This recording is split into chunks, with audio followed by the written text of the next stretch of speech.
देखो, भक्ति में इतनी बड़ी शक्ति होती है कि उस शक्ति को भक्त ही पहचान सकता है। नारद जी कहते हैं, भक्ति मैया आप चिंता मत करें, हम प्रयास करते हैं इन्हें जागृत करने के लिए, इनकी मूर्छा को दूर करने के लिए, क्योंकि आप कोई साधारण नहीं है। एक बार वैकुंठ लोक में भगवान की इच्छा हुई कि आपको कुछ आज्ञा दें। उस समय आपने भगवान के सामने बद्धांजलि होकर के भगवान से निवेदन किया, आप आज्ञा करें। बद्धांजलिम त्वया पृष्टम किम करोमिति चैकदा त्वां तदाज्ञा यत् कृष्णो भक्तान पोषयेति च। आपने कहा कि मुझे क्या आज्ञा है? भगवान ने कहा, भक्ति तुम भक्तों का पोषण करो, पालन करो। और जब आपने उस आज्ञा का पालन करने के लिए स्वीकार हो गई, उसी समय भगवान ने कहा कि आज से मैं बड़ा प्रसन्न हूं, तुम मांगो तुम्हें मैं क्या दे दूं।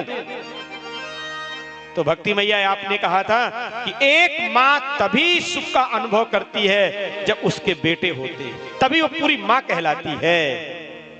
जब उसके बेटे हो तभी वो मां कहलाती है। तो लोग मुझे भक्ति मां कहते हैं, पर मुझे कोई संतान नहीं, मुझे कोई बेटा नहीं है, मुझे बेटा दे दो। तब भगवान ने कृपा करके ज्ञान वैराग्य को प्रदान किया था।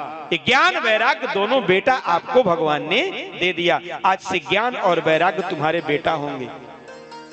और तुम्हारी सेवा करने के लिए एक दासी भी तुम्हें दी थी, उस दासी का नाम है मुक्ति।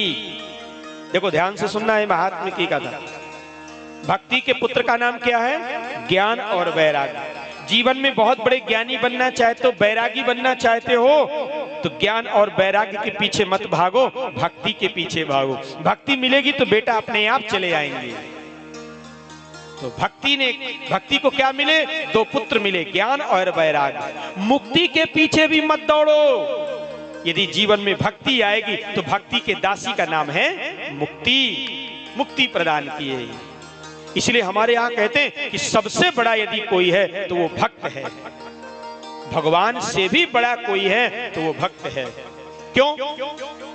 सारे संसार को जो नाच नचाने वाली उनकी माया है, उस माया को भक्त अपने पैर के नीचे दबा के रखते हैं और भगवान को अपने हृदय में बैठा के रखते हैं।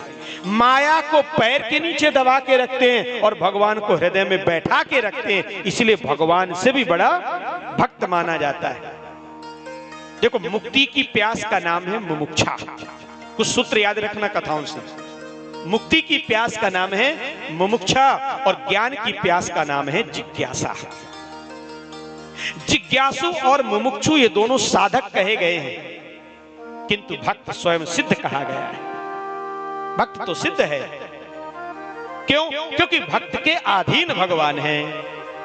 9वें स्कंद में भगवान कहते हैं दुर्वासा ऋषि से, अहम भक्त पराधीनो ह्रस्वतंत्र युवद्विजो साधुभिर्ग्रस्त हृदयो भक्तैर्भक्त जन प्रिय। दुर्वासा जी, मैं भक्तों के अधीन हूं, मैं स्वतंत्र नहीं हूं, मैं अधीन हूं। किसके? भक्तों के अधीन हूं। इसलिए भैया किसी चीज का अभिमान मत करना, भक्त बन जाओ, बस निराभिमानी हो जाओ, भक्त बन जाओ तो एक दिन सब कुछ तुम्हें मिल जाएगा। किसी वस्तु का अभिमान मत करना। मानो कहे कि मैं बड़ा, मनुष्य अपने आप को बहुत बड़ा समझने लगा। मैं बहुत बड़ा ज्ञानी, मैं बहुत बड़ा धनवान, मैं बहुत बड़ा विद्वान, मैं बहुत बड़ा ये, बहुत बड़ा वो। सुनो, तुम कुछ नहीं हो, जलने के बाद में केवल 2 मुट्ठी राख हो।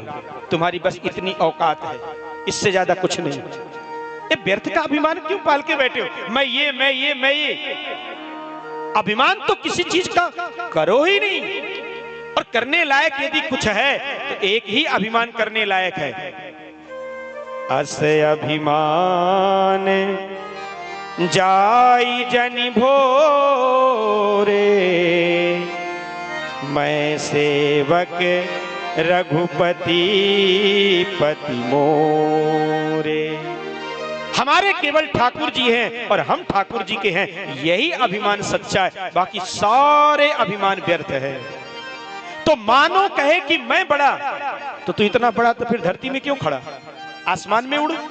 मानो कहे कि मैं बड़ा, तो धरती पर तू क्यों खड़ा, और धरती कहे कि मैं बड़ी, तो शेष के मस्तक पर क्यों रखी, और शेष कहे कि मैं बड़ा, तो शिव के गले में क्यों पड़ा, और शिव जी कहे कि मैं बड़ा, तो कैलाश में जाके क्यों बसा, और कैलाश कहे कि मैं बड़ा, तो रावण के बल से क्यों खलबला, और रावण भी कहे कि मैं बड़ा, तो बाली के काख में क्यों दबा, और बाली कहे कि मैं बड़ा, तो राम के बाणों से क्यों मरा, नहीं मरता।